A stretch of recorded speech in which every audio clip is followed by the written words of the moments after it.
진실로 너희에게 이르노니 천지가 없어지기 전에는 율법의 규정이 없어지지 아니하고 다 이루리라. 그러므로 누구든지 이 계명 중에 지극히 작은 것 하나라도 버리고 또 그같이 사람을 가르치는 자는 천국에서 지극히 작다 일컬음을 받을 것이요 누구든지 이를 행하며 가르치는 자는 천국에서 크다 일컬음을 받으리라. 내가 너희에게 이르노니 너희가 서기관과 바리새인보다 더 낫지 않으면 결코 천국에 들어가지 못하리라. 이것은 하나님의 말씀입니다. 하나님께 감사합니다. 아멘. 자리에보다 앉겠습니다. 할렐루야. 아멘. 참 좋으신 주님의 은총과 평화가 오늘도 우리 가운데 함께 계시기를 주의 이름으로 간절히 축원합니다. 여러분 커피 좋아하십니까? 네, 그래서 아메리카노 정말 좋아하시네요. 편의점에서 먹어요. 저도 커피를 굉장히 좋아합니다. 저는 좀 많이 마시는 편입니다. 근데 제가 먹는 커피는 아메리카노라고 하는 겁니다. 아주 쓴 겁니다. 설탕도 안 넣고 프림도 안 넣습니다. 그러다 보니까 저는 커피라고 하면 그냥 아메리카노 그거 하나만 커피라고 생각하는 사람이에요. 지난주에 지인들하고 좀 모임이 있었어요. 목사님들하고 모임이었는데 그 모임을 다 갖고 나서 이제 식사하고 나서 카페에 모였습니다. 그래서 이제 커피를 주문하는데 아메리카노 쓴 커피 주문하는 사람이 없더라고요. 그래서 혼자 좀 뻘쭘해서 다른 사람 시키는 거 같이 시켜야겠다. 근데 이렇게 나누다가 카페 모카라는 걸 시킨 분이 한 분밖에 없는 거예요. 그래서 저도 그걸 시켰습니다. 카페 모카 처음 먹는 겁니다. 받아들고 이제 마셨는데요. 한 모금 두 모금 이렇게 마시다 보니까 맛이 달더라고요. 그래서 생각은 이랬죠. 이거 뭐 초코라떼랑 거의 비슷하네. 이걸 커피라고 마셔. 속으로 이렇게 생각하고 있었어요. 그래서 이제 커피 딱 내려놨는데 알바 하시는 분이 불이 나게 저를 향해서 막 다 오시더라고요. 깜짝 놀랐죠? 뭐 요금은 벌써 내 집을 댔는데 왜 나한테 쫓아오나. 근데 오셔서 하는 말은 이거였어요. 죄송합니다. 커피를 넣지 않았습니다. 무슨 상황인지 아시겠어요? 저는 그냥 그분의 말 딱 듣고요. 원래 내가 이걸 먹으면서 처음 먹는 거라서 내 이 처음 먹는다는 걸 표현하고 싶지 않아가지고 제가 이랬죠. 그냥 좀 뭐 마음 이게 좀 이상한 것 같다 생각을 하고 있었어요. 이렇게 말을 했어요. 하지만 여러분 제가 커피 시럽을 다시 막 넣고 이게 져서 다시 한번 먹어보니까 이제 커피 같더라고요. 모양도 그럴듯했고 아주 달콤했습니다. 그런데 그건 커피는 아니었습니다. 카페 모카도 커피인데 커피이기 위해서 가장 중요한 게 좀 빠져있던 거예요. 그냥 초코라떼 같았어요.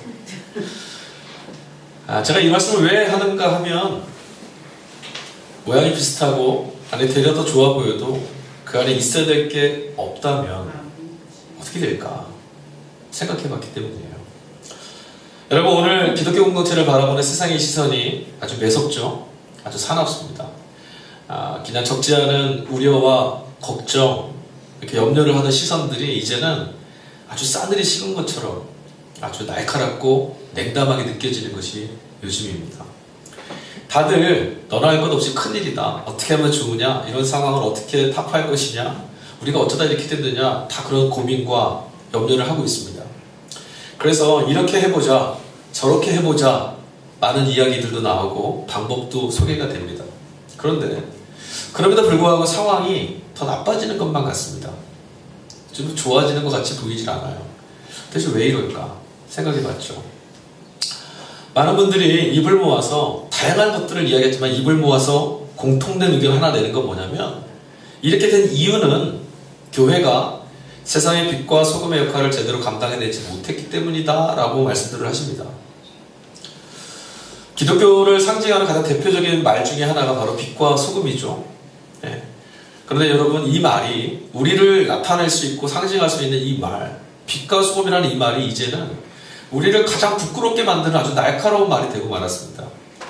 빛인데도 밝혀내지 못하고 소금인데도 맛을 내지 못하는 이 책임의 무게가 그리스도인이라는 내 이름, 나의 정체성 그것도 자꾸 짓누르는 것만 같은 거죠. 게다가 여러분 오늘 우리가 읽은 말씀 마태복음 5장 20절 마지막 말씀 보면 예수님이 한 말씀을 더 하시는 마감하시면서 매듭지시면서 한 말씀 하시는데 이게 너무나 날카롭습니다. 주님 이렇게 말씀하셨어요. 내가 너희에게 이르노니 너희 의가 서기관과 바리새인보다 더 낫지 못하다면 결코 천국에 들어가지 못하리라. 매섭죠? 요즘 같은 평을 듣는 우리라면 과연 천국 들어갈 사람이 있을까 싶을 만큼 매서운 말씀이에요. 여러분, 예수님의 이 말씀 끝맺음, 빛과 소금이 되어 살지 못하고 우물쭈물거리는 우리를 아주 변명할 수 없는 구석으로 막 몰아넣는 것만 같습니다. 여러분, 이 말씀을 읽으시면서 어떤 마음으로 읽으셨는지 모르지만 저는 그랬어요. 더 이상 도망칠 것도 더 이상 변명할 여지도 없게 주님이 우리를 막 몰아세우는 것만 같은. 많은 경우에 빛과 소금이라는 단어가 들어있는 오늘 본문 말씀, 마태복음 5장 말씀, 이 말씀을 읽고 설교할 때 빛처럼 소금처럼 살아내라고 하는 교훈과 책망의 가르침으로 이야기가 됩니다. 여러분 아마 설교 많이 들으셨을 거예요. 그죠? 여러분 빛처럼 사십시오. 소금처럼 사십시오. 많이 들으셨을 거예요. 하지만 여러분, 여기에서 본문의 말씀이 그친다라면 이건 문제가 좀 있습니다. 왜냐하면 탐욕이나 부패에서 벗어나서 더 잘 살아라, 더 행복하게, 더 바르게 잘 해야 되지 않겠느냐라고 가르친다라면 가르침 자체로는 아주 옳은 말씀이에요. 하지만 기독교 신앙의 정체성은 윤리의 도덕적 가르침, 그것을 목표로 삼고 있지 않다라는 게 문제입니다. 여러분, 우리가 이곳에 모여서 신앙하고 우리가 이곳에 모여서 믿고 있는 예수 그리스도를 우리 삶의 길이요 진리요 생명으로 믿고 사는 그 길은 윤리 도덕적 가르침을 얻고자 하는 것이 아니라는 거예요. 믿음과 행위의 경계 속에서 본문 말씀을 소금처럼 빛처럼 살아내라는 식으로 읽어버리거나 혹은 신앙의 목표로 삼게 된다라면 이 말씀을 전하신 예수님이 도대체 어떤 분이 되는가? 여러분, 만약에 이 말씀이 그런 의미만 담고 있다고 한다면 예수님은 그냥 훌륭한 랍비나 성현, 위대한 스승, 이 정도 수준을 벗어날 수 없어요. 인류를 구원하기 위해서 우리 가운데 찾아오신 하나님의 구원자, 하나님의 메시아로서의 정체성을 더 이상 발견할 수가 없게 됩니다. 그래서 예수를 보면서 메시아, 구원자, 그리스도란 말을 하지 못하게 되는 거죠. 여러분, 예수님께서 이 땅에 찾아오신 목적이 뭐죠? 예수님이 이 땅에 찾아오신 목적은 도덕적이고 윤리적이지 못한 우리를 조금 더 고매한 인격을 가진 사람으로 바꿔내시려고 오신 거 아니에요. 이런 세상을, 엉터리 같은 세상을 좀 더 세련되게, 좀 멋있는 세상 만들려고 찾아오신 것도 아닙니다. 예수님이 이 땅에 찾아오신 이유는 죄로 깨어진 세상, 죽음의 그 절망 가운데 사로잡혀 있는 우리를 구원해내시는 구원자로서, 구원자로서 오신 그분만 우리의 주님이 되실 수 있습니다. 예수님 그것 때문에 오신 거예요. 그렇다면 오늘 이 말씀을 우리 다시 한번 눈여겨봐야 됩니다. 너희는 빛이고 너희는 소금이다 하신 이 말씀의 본질이 도대체 무엇일까? 여러분, 오늘 우리가 물어봐야 될 온당한 질문이 있습니다. 우리가 얼마나 정직했느냐, 우리가 무엇을 얼마나 잘하고 잘 이루었느냐, 이런 물음이 아니에요. 내가 얼마나 잘 살아왔느냐, 이것도 아닙니다. 오히려 우리 이런 질문을 해야 돼요. 나는 과연 예수를 따르는 제자로서 지금 세상의 빛과 소금인가? 나는 예수님을 믿고 따르는 예수님의 제자가 맞는가? 이 질문을 던져야 돼요. 능력이나 업적이 많고 적음, 이런 것들 과시하려고 했던 것들이나 혹은 이런 게 없어서 부끄러워하고 아쉬워했던 것, 이것도 다 지워내버리고요. 내가 누구인가라고 하는 이 순박한 질문 앞에 우리가 서야 돼요. 여러분, 만약에 하나님께서 여러분에게 너는 누구인가? 라고 물으신다면 나는 이렇습니다라고 말할 여러분의 정체성을 갖고 계십니까? 이게 있어야 되는 거죠. 내가 지금 누구인가? 뭔가를 이루었음을 자기 정체성으로 삼으려고 하는 우리들의 그 자부심, 이게 하나님의 영광에 도대체 뭐가 유익함이 있겠어요? 이런 게 없다고 하나님의 영광이 또 모자랄 게 뭐가 있겠습니까? 주님 말씀 앞에 부끄럽고 세상의 근심거리가 되어버린, 그래서 스스로를 빛과 소금이다라고 자신있게 말할 수 있는 용기마저 사라져버린 우리가 뭘 드러낼 수 있겠습니까? 여하튼 분명한 건 예수님이 오늘 말씀 속에서 우리에게 하신 말이에요. 뭐냐면 이런 말씀이죠. 너희는 세상의 빛과 소금이다. 이건 분명합니다. 예수님께서는 지금 우리에게 너희는 빛과 소금이 되라 말씀하시지 않았어요. 너희는 빛과 소금이다. 아멘 하시는 예수님이 하신 말씀입니다. 여러분, 저마다 다르긴 해도 온 땅을 덮고도 남음이 있을 만한 태양이 있잖아요. 그것도 빛이에요. 그러나 여러분, 바람 앞에 언제 꺼질지 모르고 하늘하늘거리는 그 촛불도요 빛입니다. 혀가 아닐 만큼 염도가 진한 소금도 소금이고요. 맛이 좀 옅어지고 싱거워지고 더러워졌어도 그 정체성은 여전히 소금입니다. 여기서 우리에게 필요한 게 있어요. 이 말씀을 우리가 소화하고 넘어가려면 우리에게 필요한 게 이게 바로 믿음이에요. 아, 이것도 빛이고 이것도 소금이구나. 기독교 신앙의 핵심이 뭐죠, 여러분? 한마디로 한 문장으로 정의한다면 그냥 이거죠. 믿음으로 구원받는다. 믿음으로 구원받는다. 여러분, 신약 성경에 나와 있는 나머지 모든 내용들은요, 사실은 믿음으로 구원받는다. 이 믿음에 관한 주석이에요, 그냥 그렇게만 해석하셔도 별 무방합니다. 믿음은 그만큼 절대적이고 중요합니다. 이런 믿음의 신학적 근거와 토대를 만든 사람이 바로 사도 바울이죠. 사도 바울은 믿음으로만 구원받는다라는 이 복음에 자신의 운명을 걸었던 사람이에요. 그러니까 믿음으로 구원받는다라고 하는 이 사건, 사실이 예수 그리스도 안에서 발견한 이 복음의 울림이 그의 인생을 완전히 그냥 바꿔버린 거죠. 이렇게 살던 사람이 이렇게 살게 됐어요. 오늘 우리도 그래요. 예수 그리스도라는 복음을 만나고 우리의 인생의 방향이 이미 완전히 달라진 줄로 믿습니다. 바울은 그런 사람이었어요. 그가 말하는 예수 그리스도의 복음은 어떻게 되는 줄 아십니까? 믿음으로 시작해서 믿음으로 결론이 나는 복음입니다. 그가 이방인 그리스도인들, 그들의 할례 문제를 두고 예루살렘 교회하고 치열하게 싸웠거든요. 아주 치열하게 다퉜어요. 베드로하고도 다투고 요한하고 다투고 그냥 그 교회 안에 있는 예루살렘에 쟁쟁했던 장로들과 다퉜어요. 다툼의 이유는, 투쟁했던 이유는 오직 하나예요. 오직 믿음으로만 구원받는다라고 하는 이 복음의 진리를 지켜내기 위해서였어요. 바울은 이거 지키려고 싸운 거예요. 여러분, 그렇다면 우리 여기서 질문 다시 해봐야 돼요. 여러분, 믿음으로만 구원을 받습니다. 자신 있게 아멘 하셔야 됩니다. 확실해야 됩니다. 믿음으로만 구원받습니다. 그리고 또한 구원은 반드시 믿음으로만 받아야 합니다. 만약에 그렇지 않으면 그 누구도 자유로울 수 없어요. 여러분, 종교의 유무와 관계없이 예수를 믿냐 안 믿느냐, 믿음이 있느냐 없느냐와 상관없이 오늘 이 시대를 살아가는 우리 모두는 사실은 자기 자신을 구원해내려고 하는 구원을 얻기 위한 몸부림으로 살고 있어요. 누구나 다 똑같습니다. 열심히 공부하는 것, 열심히 땀 흘리며 일하는 것, 매일이 절망이어도 다시금 일어나서 희망을 붙들고 찾아 헤매며 하루를 감당해 가는 것도 모두 다 사실은 내일의 나를 구원해내고 살려보려고 하는 몸부림인 거죠. 내일을 생각하지 않으면 이렇게 애쓸 필요 없어요. 오늘 이런 자리에 있는 나를 구원해내려는 몸부림이 오늘을 살아가는 우리 모두의 삶이라는 거예요.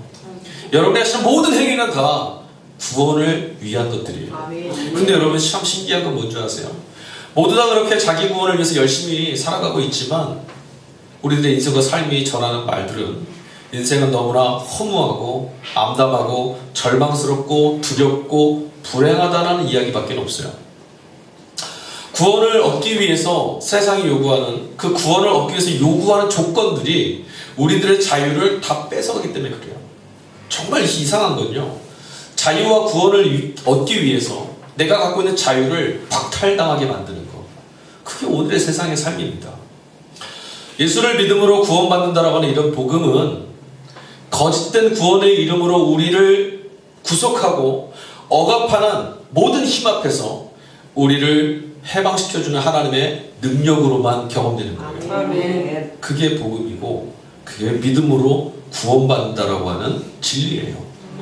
믿음으로만 구원받지 않으면 우리 거기에 사로잡혀 있을 수밖에 없어요. 다른 것으로, 어떤 것으로 구원받아야 하기에 그것에 막 매달려 있어야 되고, 이걸 내가 이만큼 했나 못했나 불안하고 두려워야 돼요. 구원이 하나님께로부터 오는 것임을 믿는 순간부터 여러분, 우리는 황제의 비유를 마치기 위해서 짐승처럼 일하고 몸살이지 않아도 됩니다. 돈과 권력 앞에서도 주역거릴 이유가 없어요. 그런 거 없어도 우리는 구원받습니다. 믿음으로. 그러므로 믿음으로 구원받는 도가 복음인 거예요. 네가 무엇을 하면 구원을 얻는다, 네가 이만큼 하면 구원을 얻는다, 그건 복음이 아니에요. 그만큼 하지 못하면 구원받지 못해요. 그럼 믿음으로 구원받는다라는 말씀은 이미 하나님이 우리를 구원하셨다라는 하나님의 그 선언으로부터 시작되는 거거든요. 여러분, 그렇지만 믿음으로 구원받는다는 것이 율법의 의가 필요 없다라는 것, 이렇게 생각하시면 곤란합니다. 율법은 이제 쓸모없어, 율법은 필요 없어, 그런 거 아니에요. 예수님도 오늘 말씀 보니까 자신이 율법을 폐하러 오신 것이 아니라 뭐하러 오셨어요? 완전하게 하려고 오셨다 말씀하셨어요. 복음이 가져다는 진짜 자유가 뭔지 아세요? 율법을 폐기시키는, 율법에 관여받지 않는 그런 게 아니고요, 율법의 본질에서부터 벗어나지 않을 수 있는 자유인 거예요. 세상이 말하는 어떤 것에 쫓겨서 율법을 본질을 잃어버리게 만드는 거기로부터 나를 지켜낼 수 있는 게 바로 복음이 거예요. 여러분, 율법의 내용을 벗어버리라고 자꾸 극단으로 몰아붙이는 것이 문제가 생깁니다. 여러분, 복음이 가져다주는 이 자유를 극단으로 자꾸 몰다가 보면 어디까지 도달하게 되냐면 윤리도 필요 없고 도덕도 필요 없고 거룩함도 필요 없고 그냥 살아도 괜찮아 라고 말하는 구원파 같은 사람이 되고 말아요. 나 이미 구원받았는데 뭘. 아니요, 그렇지 않습니다. 오늘 우리가 같이 읽진 않았지만 일독서로 주어진 구약 본문인데 이사야 말씀이에요. 58장 말씀입니다. 그 이사야 58장 말씀에 보면 금식에 관한 이야기가 나와요. 제가 제일 못하는 거죠. 이것이 오늘 우리들에게 율법과 복음에 관한 이해가 될 수 있을 것 같아요. 바벨론 포로 생활을 마치고 돌아왔던 이스라엘이지만, 여러분, 구원을 얻어서 거기 그 소나기에서 벗어나서 자유를 얻은 이스라엘이 이제 예루살렘 돌아왔지만 그들 내부적으로 문제가 아주 많았어요. 이제 해방되었으니 다 됐다? 아니, 그렇지 않습니다. 여전히 문제가 있었고 여전히 아프고 힘든 일들이 많았습니다. 가장 중요한 건 빼앗긴 땅, 그러니까 포로로 끌려갈 때 빼앗긴 땅에 남아서 그 땅을 어떻게든 지켜냈던 사람들, 그런 사람들과 포로로 끌려갔어도 그 땅에서 서러워도 그 땅에서 정말 눈치 받으면서도 신앙을 지켜왔던 사람들, 그 돌아왔던 사람들 서로가 서로에게 너는 왜 그렇게 살았어? 나처럼 했어야지 하는 이런 얘기, 갈등이 막 일어났어요. 나야말로 믿음을 지켰어. 나야말로 믿음에 순수하신 사람이야. 대립했었죠. 그뿐만 아닙니다. 무엇보다 선지자 이사야의 눈에 비추었던 가장 큰 문제는 이사야 58장에서 이사야 선지자가 말했던 가장 큰 이스라엘의 문제는 뭐였냐면은 신앙적 외식함이었어요. 여러분, 하나님 말씀대로 살지 않아서 망하였다. 그렇게 망할 수밖에 없었다는 것이 바벨론 포로에서 돌아왔던 이스라엘의 역사적 반성이었습니다. 그래서 그들은 무슨 생각을 하고 돌아와 살았냐면, 이제 하나님 말씀대로 살자. 하나님 말씀을 지키면 이제 하나님께서 우리를 지켜주실 것이다. 우리가 말씀대로 안 살면 우리 또 망하게 될 거야. 그래, 말씀에 붙들려 살자. 우리 신앙인답게 살자. 이거였어요. 그런데 그들의 신앙의 모습은 여전히 헛발질이었습니다. 이사야는 이사야 58장에서 그거를 고발하고 있어요. 여러분, 금식은 신앙행위죠. 금식은 종교행위입니다. 그런데 여러분, 이사야 58장 6절에서 8절까지 말씀을 읽어보면 이사야가 이렇게 말하거든요. 하나님이 기뻐하는 금식이란, 이렇게 하면서 얘기를 시작해요. 그렇다는 얘기는 뭐죠? 지금 이들이 했던 금식, 이 종교 활동들, 이런 종교 생활들이 하나님이 기뻐하실 수 있는 것들이 아니었다라는 말이잖아요. 왜 그랬을까요? 이사야 58장 본문의 말씀을 읽어보면 이스라엘 백성들이 이렇게 얘기해요. 하나님, 우리가 금식도 하고 하나님 앞에 이렇게 매달리는데 왜 하나님 우리를 버려두십니까? 왜 우리에게 은혜 베푸시지 않고 왜 우리에게 복 주시지 않습니까? 되물어요. 그걸 보고 이사야가 말하는 거예요. 하나님이 기뻐하시는 금식을 좀 해라. 이 말을 한 거거든요. 그들은 자신의 종교생활, 자신들이 얼마나 신앙의 자리에 서 있는 사람들을 들춰내기 위한 것으로 금식을 사용했어요. 금식의 본 목적이 여러분 뭔지 아십니까? 뭘까요? 금식을 왜 하죠, 우리? 우리의 소원을 이루기 위해서? 아닙니다. 금식의 본 목적은 하나님의 뜻을 찾아내고 그 뜻을 따르며 살고자 하는 데 있습니다. 근데 이스라엘 백성들은 그렇지 않았어요. 본문 말씀 6절과 8절을 읽어보니까 그들은 오히려 금식한다고 말하면서 하나님 백성으로 말씀을 따라 산다고 말하면서 타인들을 괄시하고 나보다 못한 이들을 억압하고 하나님이 기뻐하시는 이대와 자비와 긍휼을 잊어버리고 나만 생각하며 살았던 그런 사람들이었어요. 신앙의 삶과는 결코 부합할 수 없는 삶을 살아가면서 그들이 하나님께 말했죠. 우리는 금식하는 자입니다. 여러분, 금식 해보셨어요? 굼식 말고 금식. 금식이라는 거 해보셨으면 알겠지만 이거 하면 할수록요 머릿속에 선명해지는 게 있습니다. 점점 선명해지는 건 밥 생각입니다. 밥 생각난다고 야 금식하면서 밥 생각하니까 영적으로 좀 미숙하다 그런 거 아니에요. 인간은 살아있는 것들은 먹어야 살아요. 근데 먹는 걸 끊는다라는 건 죽음이 앞에 왔다라는 거거든요. 인간은 모두 다 아니 살아있는 건 모두 다 살려고 하는 본능이 있어요. 그게 곡기를 끊고 점점 배가 고파지고 힘이 빠지기 시작하면 머릿속에 하나만 남아요. 아 먹고 싶다. 살아야겠다.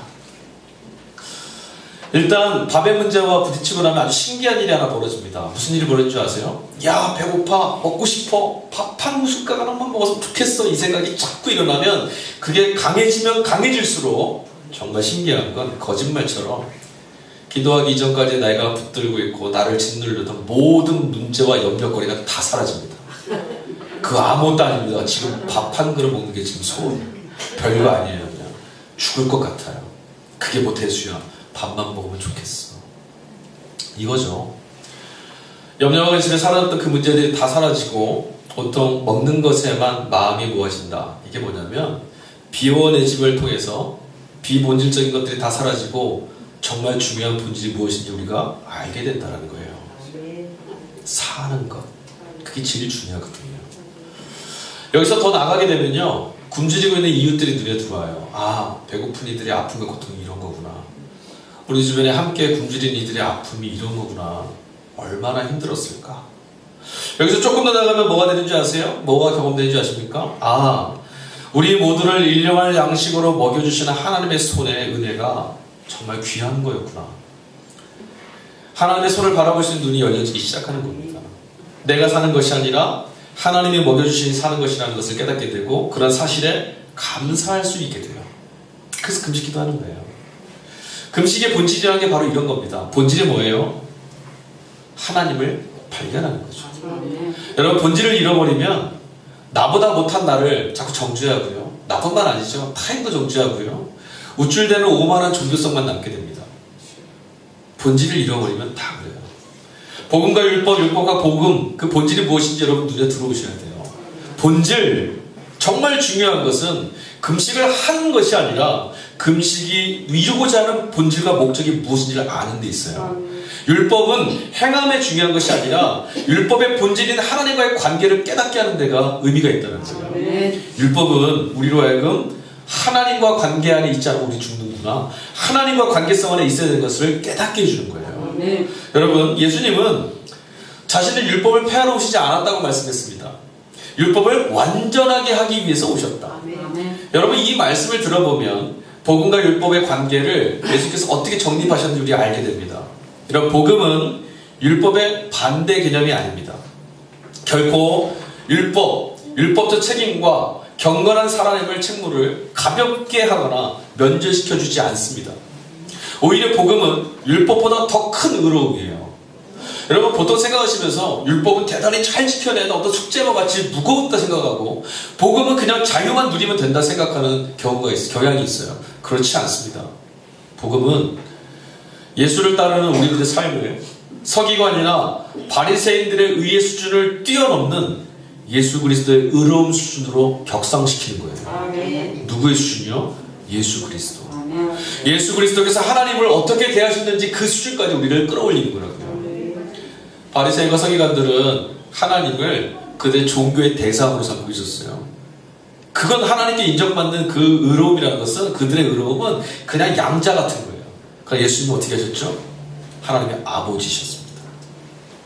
하나님과 예수님과의 관계는 그런 관계였어요. 우리에게 그 관계를 요구하고 계시는 거예요. 여러분 이거 우리들의 신앙의 자존심 문제입니다. 바리새인과 서기관의 의라는 단어를 듣고 움찔거리신다면 이거 우리 자존감에 문제가 있는 거예요. 복음은 예수 그리스도의 그 의로움까지 우리를 올라오라고 그걸 이루는 자가 되라고 말씀하고 있거든요. 복음의 차원 안에서만 율법은 온전해질 수 있는 겁니다. 서기관이나 바리새인의 의보다 더 나아야 된다는 이 말씀은 율법의 준수나 이행, 율법을 어떻게 이룰 거냐 거기에 있는 것이 아니라 율법의 본질, 거기에 천착하라는 것, 즉 하나님과의 관계성 안에서 율법을 바라봐라. 하나님과의 관계를 놓치면 안 된다라는 말씀인 거죠. 그래서 복음의 빛을 만났던 바울이 율법에 그렇게 능통하고 율법대로 살려고 애쓰고 몸부림쳤던 바울이 복음을 만난 다음에 이렇게 외쳤어요. 고린도전서 10장 31절 말씀인데, 그런즉 너희가 먹든지 마시든지 무엇을 하든지 다 하나님의 영광을 위하여 하라. 아멘. 바울이 이렇게 말했어요. 뭔가 좀 의로워지고 뭔가 거룩해지고 뭔가를 이루었다라는 것을 목적 삼아서 하지 말고 하나님의 영광, 아멘. 하나님과의 관계성 안에서 그 일들을 경험하고 해내는 사람이 되라. 여러분, 복음은 우리로 하여금 하나님과의 관계가 이제는 율법의 행함에 있지 않고 믿음으로만 주어졌다고 선언하고 있습니다. 여러분, 우리 안에 있는 무엇 때문이 아니라 복음의 빛 되시는 예수 그리스도께서 우리를 세상의 빛과 소금이 되게 하시다 그 사실들을 바라보고 우리 사는 거예요. 무엇을 했기 때문에 빛과 소금이 되는 것이 아니라 하나님이 우리를 예수 안에서 빛과 소금 되게 하셨어요. 그럼 우리가 해야 될 것이 있습니다. 뭘 해야 될까요? 예수만 믿는 겁니다. 이게 제일 선한 일입니다. 예수를 믿지 않으면 예수의 제자가 될 수가 없습니다. 믿음 그것만이 우리를 예수의 제자가 되게 해주는 힘이요 능력입니다. 이 말이 그냥 단지 종교적인 선언처럼 들리지 않았으면 좋겠어요. 예수만 믿는다는 건 뭔지 아세요? 세상에 이렇게 살아야 된다, 이렇게 살아야만 구원받는다 말하는 모든 방식들을 뒤로 하고 나는 하나님이 세우신 구원, 예수 그리스도를 따라 사는 삶으로만 살겠다라고 고백하는 거예요. 이렇게 살아라, 저렇게 살아라, 이것을 이루어라, 저것을 이루어라, 남들보다 더 뛰어내서라, 정상에 서라, 이런 세상의 말 말고 예수를 따라 사는 것만이 나의 인생의 구원입니다 라고 고백하는 것, 이게 예수만 믿는 거죠. 하나님이 세우신 방식만 따라가는 거예요. 하나님이 세우신 구원만이 내게 구원이다라고 선포하면서 사는 거죠. 여러분, 예수를 믿음으로만 구원받는다는 이 말씀이 얼마나 통렬한 것인지 아십니까? 세상은 우리들에게 이렇게 살아라 저렇게 살아라 많은 걸 요구합니다. 여러분, 우리 그렇게 살고 있어요. 이만큼 벌어야 돼. 아니야, 그걸로 부족해. 이건 더 해야 돼. 너 이만큼은 돼야 되지 않겠어? 너 더 열심히 살아야 돼. 그렇게 안 하니까 이렇게 사는 거야. 그러나 여러분, 믿음으로만 구원받는다고 하는, 예수 믿음만이 구원이라는 이 말씀을 하나님이 선포하셨다는 것은 이제부터는 우리를 내몰던 모든 것들은 무효라는 거예요. 무효. 우리 그런 것 때문에 구원받지 않고 하나님이, 구원의 최종 권위이신 하나님이 이런 믿음으로만 구원받게 하셨다고 선언했으니 우리 다 자유로울 수 있게 되는 거죠. 여러분, 이제 첫 질문으로 다시 돌아가 봐야겠어요. 교회의 정체성에 관한 세상의 거친 물음 앞에서 이제 우리가 할 수 있는 것이 도대체 뭘까? 우리는 뭐 하며 살아야 될까? 우리는 어떻게 해야 다시금 세상 가운데 빛처럼 설 수 있을까? 이런 세상에서 어떻게 해야 교회로, 예수의 제자로 살아가는 그 길을 잃지 않고 살아갈 수 있을까? 여러분, 답은 아주 명백합니다. 소금처럼 사는 것이 아니라 그냥 소금으로 살면 됩니다. 말장난 같은가요? 여러분, 소금은 맛이 엷어져도 소금이에요. 이 사실은 변하지 않습니다. 서기관이나 바리새인 혹은 이방인들과 달리 소금은 소금다워야 되고 예수의 제자는 예수의 제자다우면 돼요. 그 다른 방식, 그게 바로 믿음이에요. 세상의 방식과 다르게 사는 것, 이게 바로 믿음이에요. 말씀이 우리에게 소개시켜주는 대로 사는 것, 이게 믿음이에요. 말씀이 하시는 대로 따라 사는 게 바로 예수의 제자인 거예요. 예수를 믿는다는 건 바로 말씀을 믿는 거예요. 예수를 따라 산다는 것은, 내가 하나님을 믿고 살아간다는 것은 그의 말씀을 내 안에, 내 삶의 빛이요 길로 삼고 살겠다는 거죠. 예수의 제자는 다른 걸로 살지 않습니다. 믿음으로만 삽니다. 여러분, 이건 분명합니다. 여러분, 이게 분명히 새겨져야 됩니다. 어떤 환경과 상황에서도 경험이나 지식이나 세상의 이야기들과 형편이나 이런 것들이 아니라 하나님 말씀대로만 난 살겠다. 이것밖에 없어요. 믿지 않으면 제자가 아니고요, 믿음이 없으면 예수와 관계를 맺을 수 없습니다. 여러분, 예수님의 제자라거나 하나님의 자녀가 된다는 이 말을 듣는 순간 여러분 어떠셨어요? 혹시라도 우리 안에 지금 다시금, 아니 그러면 예수의 제자 됐고 하나님의 자녀다워야 되려면 또 뭐 해야 되나, 얼마큼 이루어야 되나, 이 생각들이 또 일어났다라면 여러분, 이게 바로 율법주의적인 해석이에요. 이 꿈틀거리는 마음을 벗어나야 돼요. 뭔가를 더 아니, 그게 아니에요. 여전히 예수 구원의 핵심, 복음의 핵심을 알지도 못하고 경험하지도 못했다는 증거가 바로 거기 있어요. 내가 뭘 더 해야 되나? 아니요. 예수의 제자라는 것은 예수 그리스도만이 길이고 진리고 생명이라는 것을 내 마음에 새기고 그것을 따라 사는 사람이 되었다라는 것을 말합니다. 생각을 바꾸거나 가치관을 바꾸고 습관을 바꿔서 그렇게 되는 게 아닙니다. 예수를 믿고 살면 생각이 바뀌고 가치관이 바뀌고 습관이 바뀌고 삶의 궤적이 바뀌는 겁니다. 하나님을 바라보고 살면 하나님과의 관계가 정말 바르게 세워져 있으면 삶의 모습은 바뀔 수밖에 없습니다. 소금이 맛을 내려고 몸부림쳐 소금이 되는 것이 아니라 소금이 바다에 있어서 소금 안에 같이 있으면 소금이 되는 거예요. 여러분 이 말을 뒤집으면 어떤 말이 되는 줄 아세요? 신앙생활을 하면서도 여전히 세상의 이야기와 나의 경험, 나의 생각을 믿고 살아간다면 아무리 오랫동안 신앙생활을 하고 있었다고 해도 얼마나 대단한 일들을 많이 해냈다 하더라도 혹은 목사와 같은 직임을 갖고 있다고 하더라도 그는 결국 예수의 제자가 될 수 없다는 거예요. 예수 믿고 있지 않다는 거죠. 반대로 이런 것 없어도요. 신앙 연수가 짧아도 얼마든지 믿음을 가질 수 있고 얼마든지 예수 그리스도의 제자가 될 수 있습니다. 그날에 많은 사람이 나더러 이르되 주여 주여 우리가 주의 이름으로 선지자 노릇하며 주의 이름으로 귀신을 쫓아내며 주의 이름으로 많은 권능을 행하지 아니었나이까 하리니 그때에 내가 그들에게 밝히 말하되 내가 너희를 도무지 알지 못하니 불법을 행하는 자들아 내게서 떠나가라 하시더라. 빛은 어둠을 밝혀내는 것이고 소금은 짠맛을 내는 것입니다. 빛은 빛을 내기 위해서 애를 쓰지 않습니다. 여러분 보셨어요? 빛이 빛을 한번 내보려고 막 몸부림치던가요? 소금도 짠맛을 내려고 몸부림치지 않습니다. 그냥 짭니다. 빛이 있으면 빛이 빛으로 있을 수만 있다면 그것이 아무리 볼품없고 작은 빛이라 하더라도 그가 있는 곳만큼은 그 빛이 있는 곳만큼은 절대로 어둠은 같이 있을 수 없습니다. 아멘. 여러분이 빛이에요. 아멘. 소금이 소금으로 있다면 아무리 싱거워도 여전히 그곳에서는 짠맛이 납니다. 아멘. 그때 비로소 맛을 잃어버린 우리의 삶, 맛을 잃어버린 우리의 교회가, 빛을 잃어버린 우리가 살고 있는 이 세상이 빛과 소금기를 머금을 수 있습니다. 언제요? 우리가 빛이고 소금이라는 것을 잊지 않고 깨달을 때. 빛이 아닌데 빛인 척하고 소금이 아닌데 소금인 척하며 살아가는 것을 성경은 외식함이라고 합니다.